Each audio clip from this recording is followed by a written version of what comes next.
குறிப்பா ஜென்சி இளைஞர்கள், இந்த ஜென்சி இளைஞர்களை பார்த்து இந்த அரசு பயப்படுது.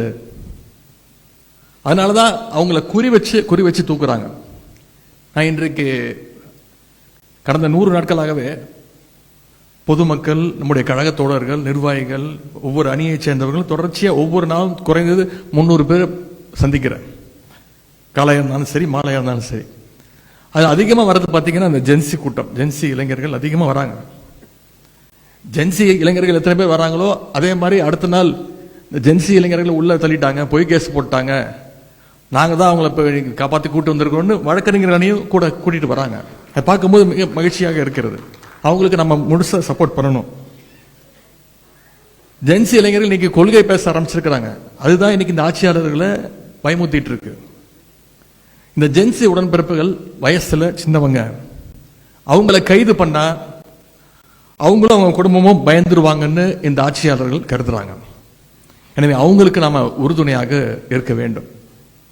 களத்திலையும் சமூக வலைதளத்திலையும் கழகத்திற்கு ஆதரவாக பேசுற ஜென்சி இளைஞர்களுக்கான பாதுகாப்பு அரணாக நம்முடைய கழக வழக்கறிஞர் அணி செயல்பட வேண்டும்னு நான் உங்களை எல்லாம் தாழ்மையோடு கேட்டுக்கிறேன்.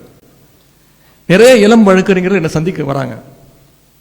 கழகத்து மேல மிகுந்த ஆர்வத்தோடு வராங்க. கலைஞருடைய சாதனைகள், நம்முடைய தலைவர் செஞ்ச திட்டங்கள்லாம் கேள்விப்பட்டு இப்பதான் வராங்க. அவங்களை எல்லாம் கண்டறிஞ்சு அவங்களுக்கான ஸ்பேஸ் கொடுத்து அவங்கள ஊக்கப்படுத்தி நாம அரவணைச்சு நீங்க எல்லாம் போகணும்னு நான் உங்களை எல்லாம் கேட்டுக்கிறேன். அவங்களையெல்லாம் வழக்கறிஞர் அணியில சேருங்க, கழகத்தில் உறுப்பினராக சேருங்க, பொறுப்பு கொடுங்க, அவங்கள தட்டி வேலை வாங்குங்க, அவங்கள கைட் பண்ணுங்க. அது இன்னைக்கு மட்டும் இல்ல, எதிர்காலத்துக்கும் நம்முடைய கழகத்திற்கும் மிகப்பெரிய ஒரு வலிமையாக நிச்சயம் அது மாறும்.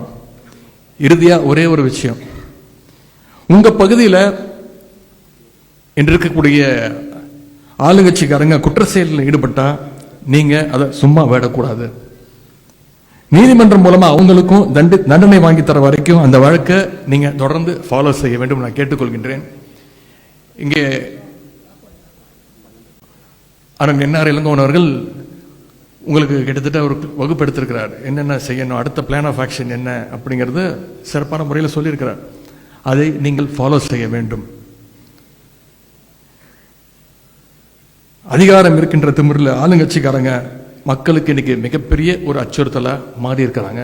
மக்களுக்கு ஒரு பாதுகாப்பு அரணாக நம்முடைய திமுக வழக்கறிஞர் சட்டத்துறை நிச்சயமாக செயல்பட வேண்டும். அதை இங்கு வந்திருக்கக்கூடிய நீங்கள் உறுதி செய்ய வேண்டும் என்று நான் மீண்டும் கேட்டுக்கொள்கின்றேன். அதே மாதிரி திரு வழக்கறிஞர் திரு என்ஆர் இளங்கோவன் அவர்கள் பேசும்போது சொன்னார், வழக்கறிஞர் அணியில ஒற்றுமை இல்லை அப்படின்னு இளைஞரணி செயலாளர் நினைக்கிறாரு அப்படின்னு பழைய தூக்கி என் மேல போட்டாரு.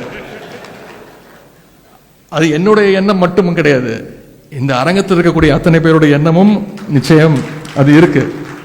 எனவே அதை நிச்சயமாக சரி செய்து ஒற்றுமையோடு நாம் அத்தனை பேரும் செயல்பட வேண்டும் என்று கேட்டுக்கொண்டு, இந்த அரசு மக்கள் விரோத அரசு வீட்டுக்கு அனுப்பும் வரை, மீண்டும் நம்முடைய தலைவர் முதலமைச்சராக அந்த நாற்காலியில் உட்காரும் வரை அத்தனை அணிகளும் களத்தில் இறங்கி செயல்பட வேண்டும்.